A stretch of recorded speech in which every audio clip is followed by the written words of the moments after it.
right, so I'm recording. You guys ready? Ready. Awesome. All right, let's have fun.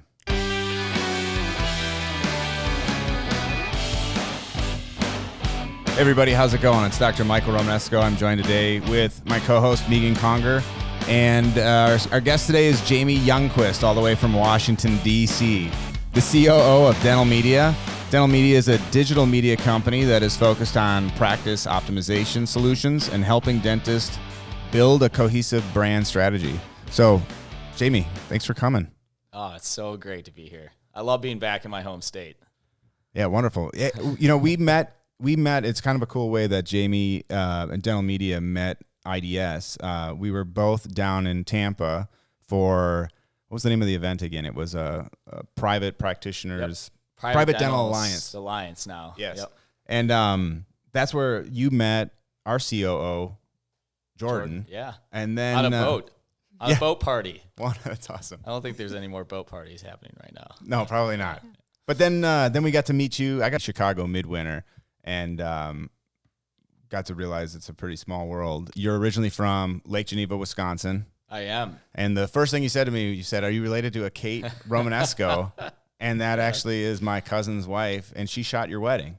She did last June 22nd. And I've known Kate since we were kids, kindergarten. Oh, that's awesome. Matter of fact. So what did I ask you? I think it was if I knew her, if I knew of a Kate. You know of a Kate? Yes. Yeah, I know one. I know one. Yeah. Exactly that one. Exactly. And then after I met you, I came back. My wife is from Burlington, and when I came back and I said, I met this guy, Jaymie Youngquist. He said his dad is an orthodontist practicing in Lake Geneva. And it turns out your dad did my wife's ortho. Yes, and he's doing Invisalign for me right now. So wonderful. It's a full circle. That's awesome. Yeah, that's awesome. Well, thanks for coming. We're excited. We're really excited to talk about Dental Media. We've met a lot of different types of companies that can help our members, and we have lots of meetings. And a lot of them are great, but your company in particular really caught our attention and got us really excited. Megan is our practice management consultant expert, and she has not heard very much about Dental Media. So I would love it if you could share with us and with her and our listeners as to what you guys all do. Yeah, absolutely. Yeah, Jaymie, I know Michael sounds like knows you even better than what maybe he thought he knew you, yeah. Right? And I know that IDS is very excited to be working with Dental Media. So I would love to learn more. Really at this point, all I know is what's on your website, which is a lot. But I'd love your take on things and what you guys are doing. Absolutely. Well, I hope you were able to navigate it well. We had to, work with our Scandinavian team to sort of, translate our message and make sure that we reflect what we're doing where our company initially started. And I'll just dive in that real quick. Yeah. So this journey started about almost 7 years ago in Scandinavia. One of the founders, Carson, him and I just really clicked from the beginning. We understood the pain points when he approached me to look at the U.S. market. Obviously, coming from a family of orthodontists and dentists, it was just a natural fit. I've been in tech startups for almost 12 years, a myriad of them in healthcare, and now back in dentistry. I feel, I'd say full circle again, but I'm in that full circle realm, working even with my dad on some days, awesome. For feedback. But so the company started in Denmark. Carson his mom's a dentist, stepdad's a dentist, sister's a dentist.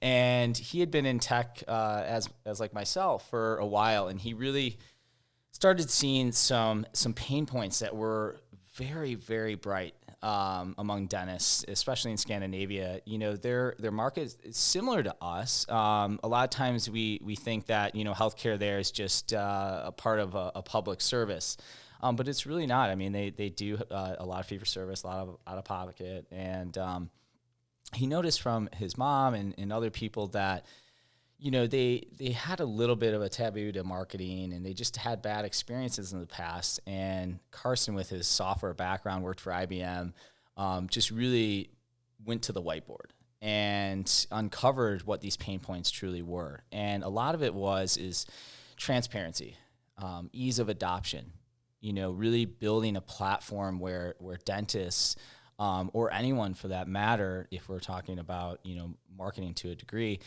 could sort of build that around their vision for their practice or their vision for their company, if it's something else. And we started really from the software side. We didn't start necessarily for, how do you attract or activate people? How do you get them excited? What really is the hook for them? And they developed this brilliant software. It's part of our Boost solutions. And what our software does is allows dentists to easily integrate it with their practice management systems, run campaigns super seamlessly. We can do them all the time or every month or however. The beauty behind that is because we're linked with their practice management system, we can really help optimize. And that's really what our company is more of like a practice optimization solution or platform. And so, Jaymie, go ahead. Not Stop. to interrupt, but when you say campaigns, a lot of times when I'm talking with dentists, they look at me and they're like, Megan, what does that mean? What's that mean? Yeah. So campaigns can be, different in their nature. A lot of times when we work and we get started with practices, we're really focused on let's go out there and get some new patients. Maybe you're seeing 10, 15 new every month. Maybe you're seeing 20 or 25. Maybe you're seeing 30.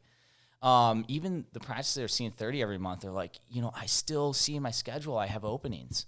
Mm-hmm. So campaigns are really designed initially around how do we activate. There's a lot of studies in the market that show 40% of Americans just aren't even actively seeing a dentist. And there's tons of reasons. Right. I had surgery and I've been out and just not feeling right for a couple of years. It could have been a really massive surgery, or I just moved to the area, or my dentist retired. So these campaigns, when I describe them, is activating new patients, and we do run them on social media. Like that's our main platform. We realized whether we like it or not, we live in a digital world. And I don't say that in a bad way. It's a great way because digitalization can really transform your practice where we always, as a company, we just want dentists to be dentists and not be the marketing, guru or the practice optimization guru, or the finance guru. Let them focus on what they love to do, what they're trained to do. So not to challenge that. Oh, it does. It does. It helps. Not to challenge that per se, but just, again, from the perspective of a dentist, that digital social media piece is not something everyone is open to. I agree. And especially in dentistry and how things have developed, that idea of advertising via social media or digitally there's been a lot of really slow adopters when it comes to dental. Yeah, don't you think a lot of that, we've talked about this in the past too, how, your dad's generation, all of our fathers' generations, advertising was totally frowned upon. Yep. I heard a time when lawyers couldn't even advertise, right? I mean, that was my dad told me that he was like, in the phone book, because I remember there was a dentist who always got the back of the yellow pages, and I was like, man, this guy's famous. And my dad's like, no, he's not famous. He's like the first person to kind of break out of. And my dad stuck to like the old guard of we're gonna use the smallest print possible because that's how we do it. And then when I was in dental school, I had a clinic coordinator who was actually my dad's clinic coordinator when he was in school. And my dad was like, God, he was old back then. And this guy told me that his light that lit up his sign, he was in like a strip mall, and there was a light that backlit it, and people were trying to in his local society were trying to combat that. So my point is, do you think that is some of why we're slow adopters, or do you think it's just that we're slow to the times on a lot of things when it comes to advertising or marketing ourselves and how to handle that? I'm curious what Jaymie thinks. I think it's a combination of both. I also think though it is a little bit of like the blue ocean, when you aren't trained to understand marketing and advertising, how you can leverage it to amplify and elevate your brand in a good way. Building brand awareness in your market is important. Health of people is important. I mean, hospitals would not advertise that they have cancer centers. They wouldn't, do testimonials. They wouldn't do all this stuff in a digital age if they thought it was unimportant to at least educate and help patients make really informed decisions. Because we just naturally assume that patients know our perceptive patients know everything, and they know where to go and they know what to do, but they don't. I've been in healthcare a long time and long enough to know, especially on the payer side, to know that patients are completely, they don't know how to navigate those waters. They're just lost in a lot of ways. And I'm not using that as an excuse, but I think for dentists too, sometimes they maybe feel like there was a taboo element, and I think that's still there, right? But you have a younger generation of dentists that see the value in it. You do have DSOs out there that are deploying this aggressively. But I think there is an elegant way of doing it, and that's what we hope and what we believe in at Dental Media is we really think about it as elevating your brand, building your market presence that demonstrates that you are a thought leader in your space, that you have satisfied patients. So we build campaigns around that. It's more about reputation. It's more about, hey, we're here, if you need dental care, and most people do. A lot of people go with a lot of pain for a long time, and they just don't seek it because either they just don't know where to go, or they're a little bit frightened. There is that, feeling amongst patients. So there's a component of your philosophy that you would say is more about education. So the practice educating the community on why you need to come see a dentist, and that we can provide those things. Yes, there is an absolute, and that really is more built up in our brand side of our solutions. But when we're talking about Boost, there is an element to that too, because you are trying to activate patients. I think it's bad that 40% of Americans aren't seeing a dentist. I mean, oral health is super important to your overall health and well-being. And there's lots of reasons, sometimes mostly it's just cost, and access. So we do try to integrate a lot of that in our Boost, but there is an element of Boost too that, in order to activate patients, you do have to provide some sort of element or a hook, or offer. Incentive. However, as I was talking to Michael, because we're looking to work with Michael's practice, is we have two different approaches that can blend with your vision. We don't have to do the sort of offering an introductory, like new patient deal or something like that. We can also play off of your name, your reputation in your market, your patient satisfaction. I use patient satisfaction because I've been in healthcare so long. But, it's more like your reviews, positive reviews, your existing patients that can be activating them as ambassadors of your practice. So instead of like going out there with tons of advertising all over the place, we really go with a very focused strategy on the Boost side. And then on brand, it's really much broader in building that cohesive message and communication strategy across all these platforms that are educating your patients and really proving that you are ingrained in your community, you care about your community, and care about the patients you serve. So you've talked about Boost and brand. Yeah. So Boost is the bringing new patients on board to the practice, that portion of Dental Media. And then we have Trust Builder, which is a solution that is what we consider part of Boost. And Trust Builder is super easy, adaptable. It's our satisfaction surveys. And we can deploy different strategies. We have one that works really well in our Scandinavian market, and it's 3 questions. It goes out. The best time to engage patients is right after their appointments. I will be honest. I mean, once they're gone and home and on to the next thing, they got soccer, if they got kids, they got all these different activities, they got work.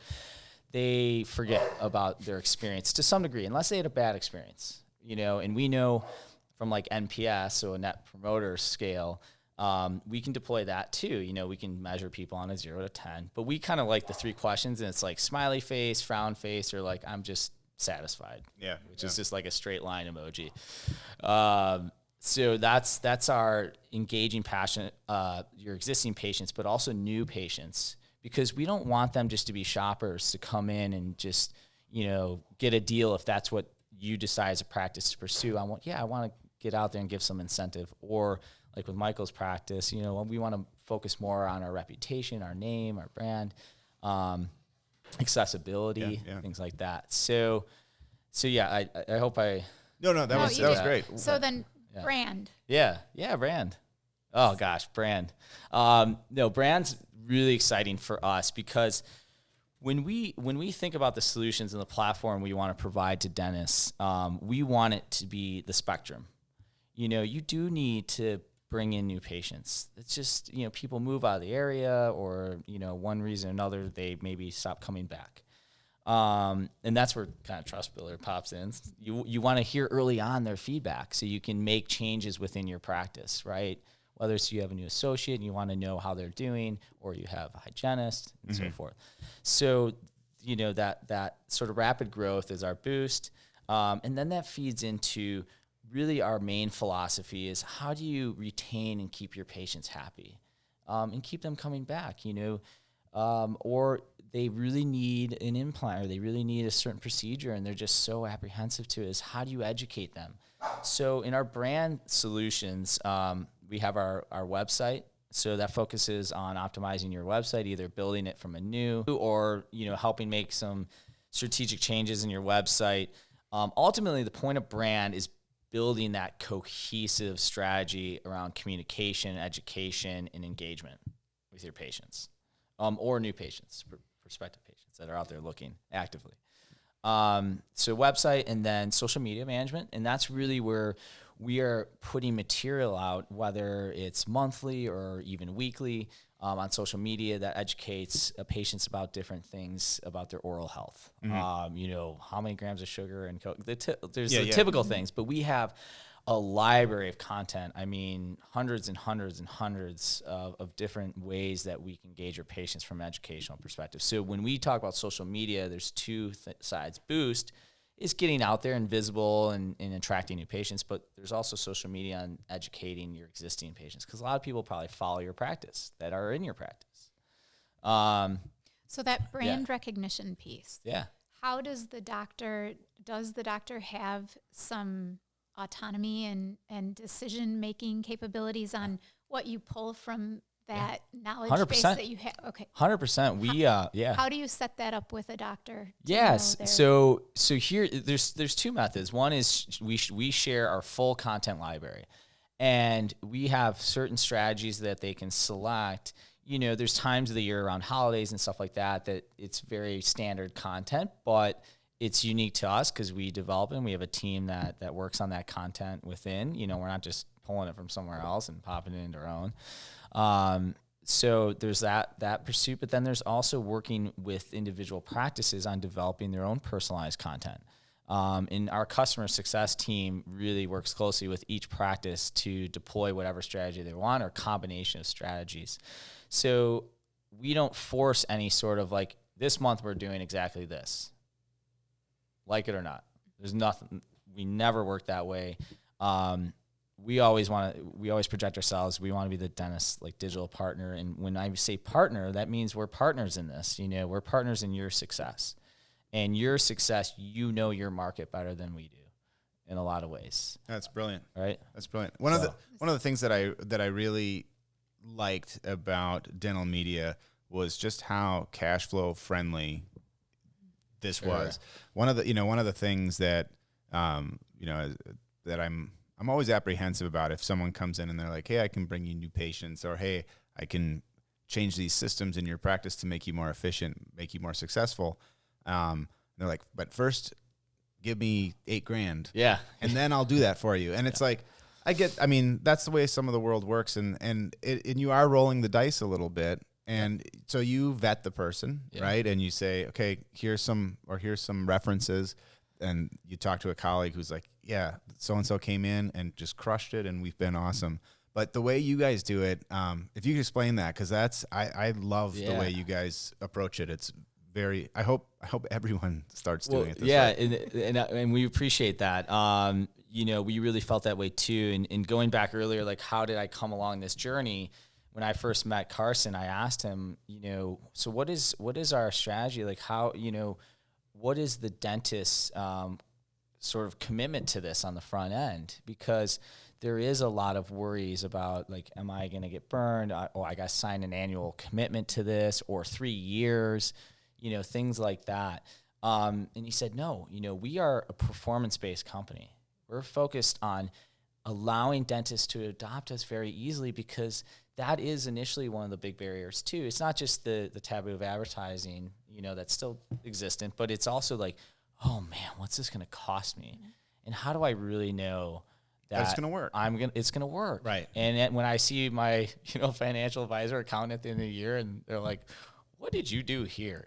We didn't, of course I do not, that cannot work for dentists. It's always a piece that I analyze. Yeah, exactly. Yep. So, so from a cash flow friendly side, we have no upfront costs to get started with us. We'll send out a photographer to help take really good photos, because we also use these photos in different educational elements too. We want to have a personalized touch to your practice. It goes back to the brand. I'm not a big believer in just, I see advertising all the time, marketing with just canned photos of just some random person. We want it to feel like it's you. It's an extension of the practice, it's an extension of the dentist, their staff, and so forth. So we send out a team, we take care of all those costs, any sort of integration costs, to whether it's, we adopt to EagleSoft, to Dentrix, Open Dental, and a few others on the market. So the big practice management systems. So we get all that up and going. We run their first campaign on our boost side. And from a cash flow friendly side, you're seeing patients before we're ever, squaring up. Yeah. And it's all performance. So essentially, the dentist is paying for the success that it had. Exactly. And you're not paying for anything else. Nope. I love that. Nope. That's so brilliant. Great. Yep. And Campaign Manager, the beauty of that is it is our transparency factory. Like, it shows everything to the dentist of what we're doing, the campaigns they've run, going back to the campaigns, or, and we attach a ROI guarantee to that. So in a way, it's a financial proposition too. It's like, hey, we know we can help build your practice and grow your practice, even if you're already a highly functioning, very successful practice. I mean, there's always little ways, and that's the nice thing of what we do, is we're not trying to just feed you, the gauntlet of new patients. We really work with you initially to understand, like, what level of campaigns you want to run, how many patients would you like to attract, and so forth. And when it comes to attracting the patients, I believe you told me that if you are signed up for maybe a specific group of PPOs, you guys can help target, or if, let's say, you're not involved in any PPOs, you're strictly fee for service, are you guys able to sort of help navigate and push to those individuals in a certain way? We can. There are some guidelines around that. Facebook, which and Instagram are the predominant, social media platforms that we look to reach patients, especially new patients.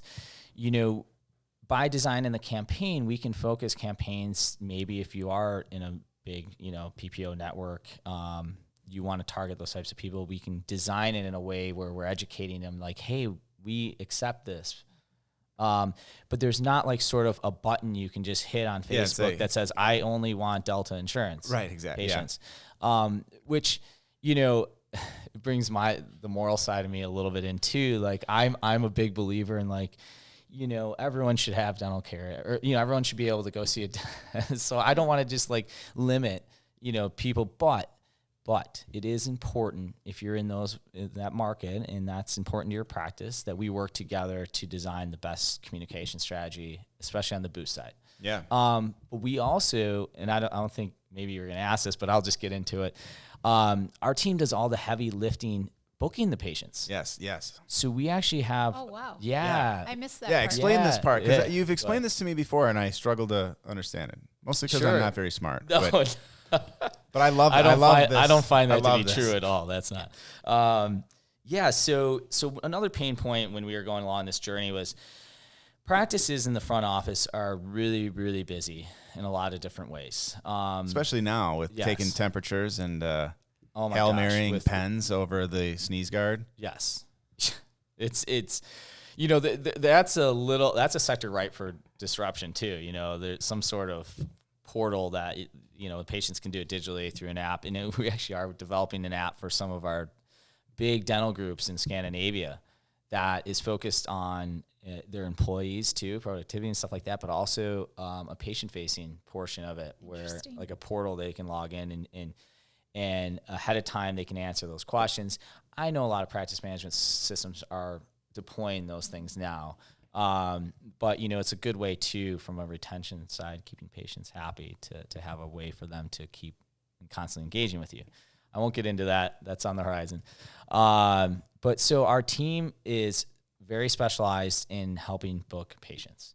And when we go through sort of the onboarding process, which is very quick and easy, we work with either your front staff to understand how best to schedule these patients. Some practices choose, you know, we want them this time, on this day, that day. Other practices are just find these are the two columns, just find open slots. And that's really where the optimization side comes in, because it could be, 48 hours. It could be Friday or Wednesday for this. It's Monday, right?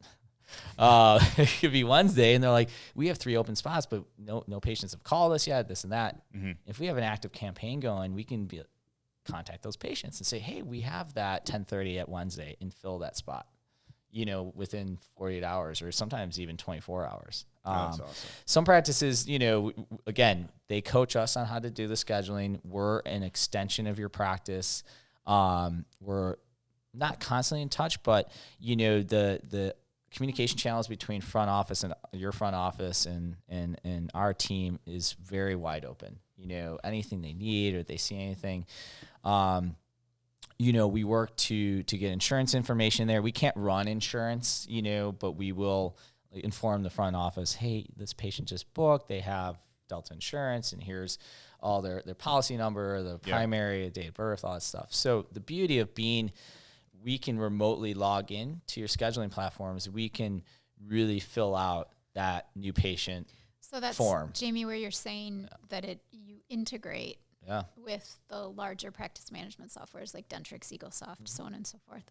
One of the things that my practice we just switched over our practice management software, and it's super fun. Super fun. Everyone on my staff loves me. No one's quit yet. That's good. This is the second. This is the second time I've done this in 15 years, and no way. Yeah, and it was. But anyway, my point of bringing it up is security is always something that I never think about, but luckily the other people I work with are like, "What about security?" So I'll ask that question. When it comes to you guys, great question. In. Yeah. So how does that work for you guys? So remoting in and absolute phenomenal question. I love that you asked it, because that is always a big concern. In my past experience in health tech, I've dealt with a lot of PHI. So coming into dental media, and for people like our listeners and patient myself, patient health information. So electronic medical records. Oh, gotcha, sure. And engaging with those systems, and Epic is one of them, just out of here, Madison, Wisconsin. And I've worked a lot with Epic in the past. Actually, when I was at Rush in Chicago, I helped roll out the whole Epic system across 500 physicians, which I'll tell you about at another time. Like fun. Deep breath. Yes. So, my primary focus when I first came and joined the dental media family was, we really need to safeguard patient information, and we really need to safeguard our dental partners, the dental practices, if we are going to pursue this. And as a software company, having that integration and that two-way stream of data and information is hugely important. One thing I want to stress, though, is we are never pushing data. So if you're worried about the integrity of your practice management system from us pushing something in and messing it up, we don't ever push data. We only pull data that's already there, because we want to report the transparency and how successful your campaigns were. So I came at it from a high level of HIPAA standards. So all of our data that we store in Campaign Manager is in HIPAA compliant servers.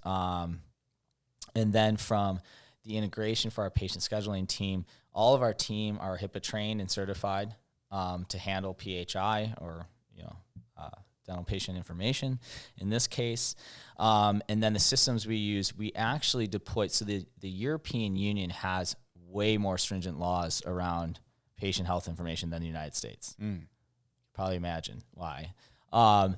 Very, very strict. So when I started looking at our architecture of how we log in through our remote login system into scheduling, I quickly realized our team was like far ahead of what even dental practices are doing now. Sure.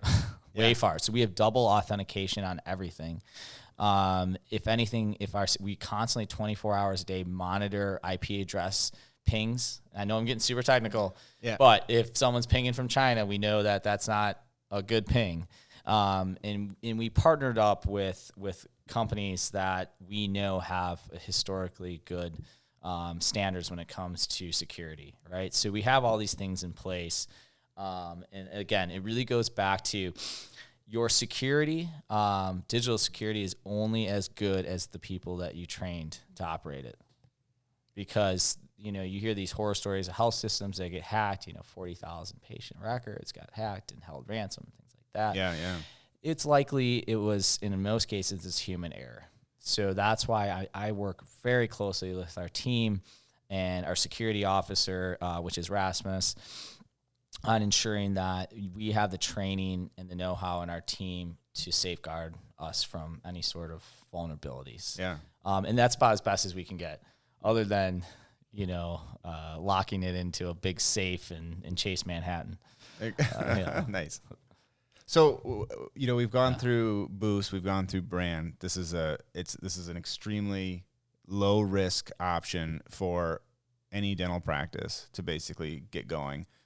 Super cash flow friendly. And a partnership. Really? Exactly, to help build the brand. And I don't want to misconstrue it as like a partnership where we take, there's some partnerships where we take ownership. There's none of that. But yes, a partnership in we.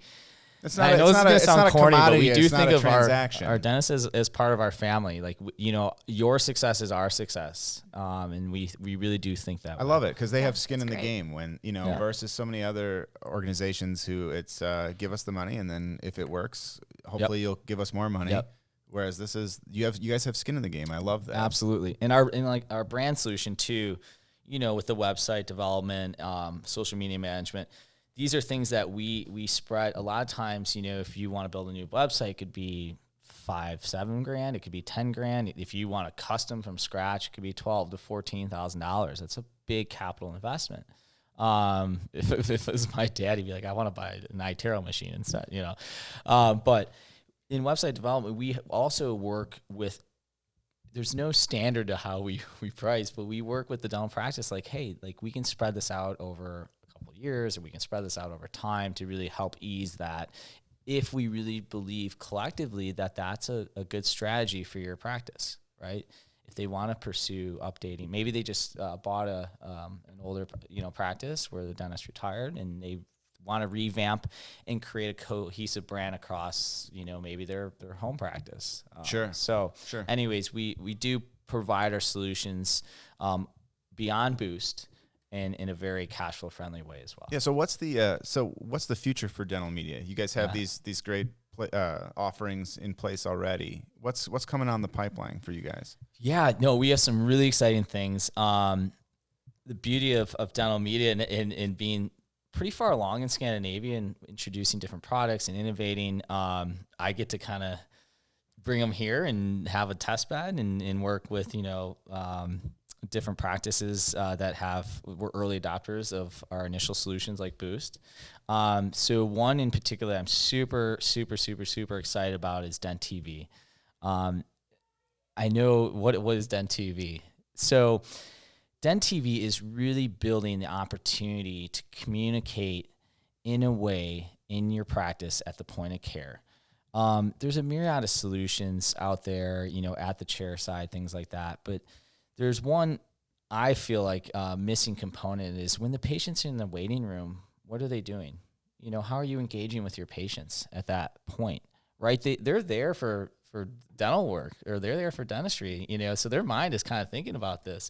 And we were at the Private Dental Alliance meeting in Tampa, and there was a big talk about it. I'm like, oh my gosh, we have that solution. We're like bringing it to the US. I was super excited. But there was a big lecture about, how you educate your patients in the waiting room and providing value to your patients. Get them engaged, get them active in their dental care. So DenTV is a platform that we're rolling out here in the U.S. Actually, we're going to be rolling it out this month at a very limited scale initially, because we want to get some quick. I'm always about quick iteration and feedback and innovating fast, right? Because the end users are, again, it's a partnership.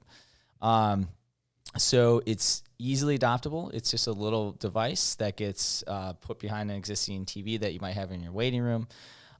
We operate off of Ethernet, so which is like a direct cable, or Wi-Fi, and we provide a slew of educational content that either the dentist, again, going back to how do we roll out social media content when we manage that component, is we have this big content library, everything from educating patients about implants and how that's important if they're really hesitant to pursue it, or crowns, or cavities, to just introducing a new associate to your practice, getting information out to them, also providing hey, I know this sounds corny again, hey, look us up on Facebook, things like that. Yeah. So there's a whole education component, and predominantly DenTV is focused on, again, sort of elevating the patient IQ, right? Getting them in a way. I can't confidently say excited about dental care, but more engaging, more involved in their own care. You want them to come back and sit in the chair with you and say, "Oh my God, Dr. Michael, I saw that. I didn't know you guys had teeth whitening." Right. Sadly, that is that's a big one. That is so. I didn't know you had Invisalign. Good example. Wait, you doing Invisalign? Yeah. Yeah. I'm the perfect case for it. There's nothing more. There's nothing more troubling, when you have a patient come in and they tell you oh, I went and I got my teeth whitened, and I'm sitting there thinking, when did you do that? Because I didn't see you here, or I haven't, whatever, and then they come and tell you that I didn't know you guys didn't do that. Or I'm sorry, I didn't know you guys did that. Yeah. I mean, it's not as common with whiting, but people will do that with, they'll certainly do that with Invisalign. They'll do it with implants too. And it's or even when they say veneers. Yeah. And it's man, does every dentist have to say I do, normal fixed pros? It's crazy, but you it's important to, you have to market to your internal marketing's huge. It is huge. And again, it goes back to how do you do it?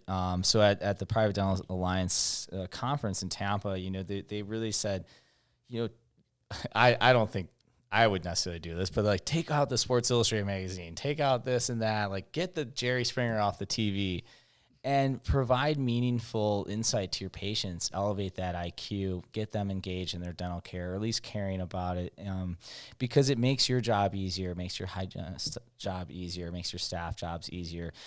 So we have other things too, and again, we can customize any of this. So it's super easy to adopt, super easy to install. If you don't already have, a TV in your waiting room, I would consider doing it. I mean, it's point of care education, point of care engagement, and internal marketing, all in one. So that's a really exciting component, DenTV. And then beyond that, we're just continuing to innovate our software. Something that's a little further down the horizon as we integrate with practice management systems is our business intelligence platform. So Megan, that's probably where you would come in big time in hopefully exciting. Hearing your feedback is we're really taking the data within the practice and digesting in a way that gives actual insight to the dentist. So again, I can't emphasize this enough. We want dentists to be dentists. And how do you do that? Well, you have to sort of alleviate them of time spent on other non-productive activities. Well, they are productive, but it's maybe not what they're interested in doing. But with our business intelligence platform we're working on now is really providing that data in a way where they can just quickly log in and see how things are doing, whether they want to do it daily if they're super engaged, or weekly or monthly, or just when they meet with you. That way they can literally hit a go button and it has everything they want, instead of, finding it either through a mixture of physical and different reports and stuff like that. Yeah. So question for you with all of that. We talked about how important patient retention is and that's part of that brand piece. What would you say to a dentist that is a solo practitioner, is bringing in 20 new patients a month, feels like things are going really well overall, maintaining, maybe thriving? Why would they need to use your solutions in their practice? Sure. From a retention side or all together? All together. Yeah, no, it's a great question. I would ask them back, do you see, is there any point in the day, and I always call this the dentist dilemma, because they always feel like they're busy, and maybe they really are, they're going from appointment to appointment to appointment. But have you looked into your schedule lately and found openings or capacity? Even if you're bringing in 20 new patients a month, I can guarantee you have capacity at some point or another. Sometimes you're way more knowledgeable and experienced on this. It could be just how the time allotments for different procedures and things, are they doing that efficiently, right? So that's kind of where our business intelligence piece comes in a little bit. It's like, are you doing, these every 30 new patients 30 minutes or 45 minutes, or are you scheduling them on the hour or the half hour? How are you doing that? And we have always gone, or at least the practices we've partnered with, they're like, yeah, we're seeing 20, 25 a month. And trust me, once we get them up and running, we find capacity. We just see it, because the dentist isn't always also in those weeds, right? They're not looking into their schedule. Some are super engaging. And I would say all of them are engaging, but it's just whether they want to just dig in there and see, like, do I have availabilities and do I want a little bit of that extra growth? Also keep in mind too, like, even though you're bringing in on the retention side, you're bringing in 20, 25 a month new patients, are they staying with you? What are you doing about keeping them? Because what we have seen historically is in the first year of anyone really partnering with us, we see a lot of rapid growth. But then when they go talk to their financial advisor, like, well, you brought Dental Media and they did account for this growth, but you had actually lost patients. Yeah, you need more hygiene. You need more hygiene. Yeah. Growth. Seriously. And so a lot of practice, they don't even realize that they were losing maybe 10, 15 patients a month. So really, even though you're bringing 20, 25 in, you're actually only bringing in like 5 to 10. Right. You know what I mean? From your capacity side. So, and we can get into hygiene, expanding, maybe doing double bookings, things like that. But all practices have different methods. So on the retention side, that's really where like our Trust Builder platform initially comes in, is keeping them engaged and in your practice for the long haul, right? So at the end of the year, you start chipping away at that leakage in your practice. The second component is really our brand, and that's where we focus on traditional, stable growth or maintenance in your practice long term. So making sure you have a cohesive message and brand presence and visibility amongst your existing patients, so they stay engaged. They book their biannual checkups, and I just had my cleaning last Thursday. So I do it every 6 months. Yep. So that's a part of that component.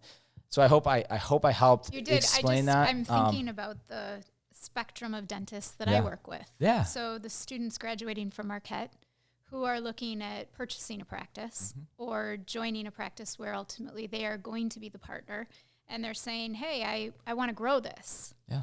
That's a solution. Yeah. Or the individual that calls me and says, I just want to maintain for the next 5 years, but I need to maintain. And then I'm going to be ready to retire, and I want to be able to sell a viable practice. Well, again, it's a solution. So what's great, what I see is great about your company is that it offers, no matter where you are in that spectrum or in your life as a dentist, there is the solution and availability and ability to help support that piece. So thanks for that explanation. Yeah, no, that's great. And I totally agree. We look at it too as, we're not the 100% solution to everything, but we do provide multiple ways, depending on where you are in your practice and in your career, that allows you to adopt our solutions that might fit for your current vision at that time. And again, if it's the maintenance side, then maybe we focus a little less on the boost and bringing the new patients in, that rapid growth. And I say rapid, it's, we can also tailor that. It doesn't have to be like the big influx. We can tailor it back and run shorter campaigns and just kind of keep the maintenance, control right? the Help growth. control growth. Yeah. Yep. Also with dentists, and dentists, they can look at their data historically or retrospectively and say, yeah, I consistently 2025.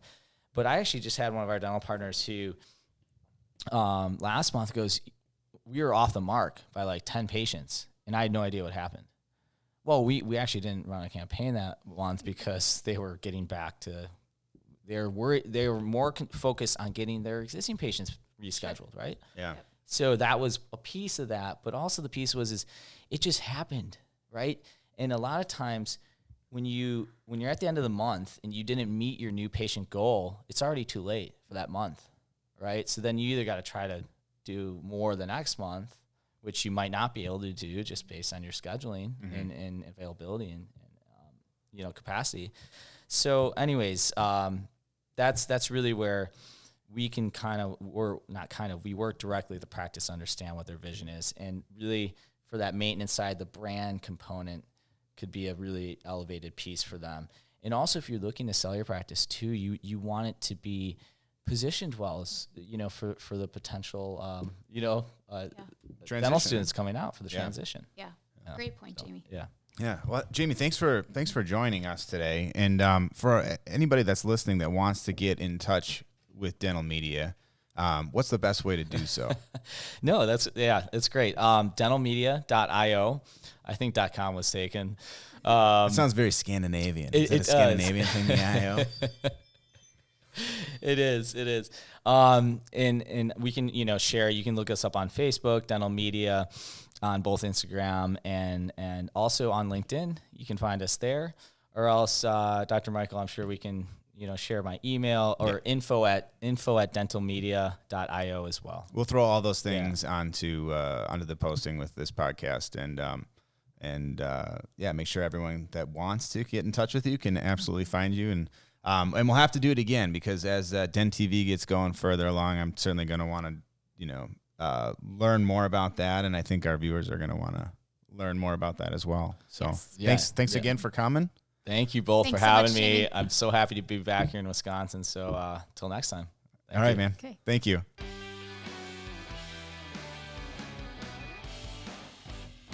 That was good, guys.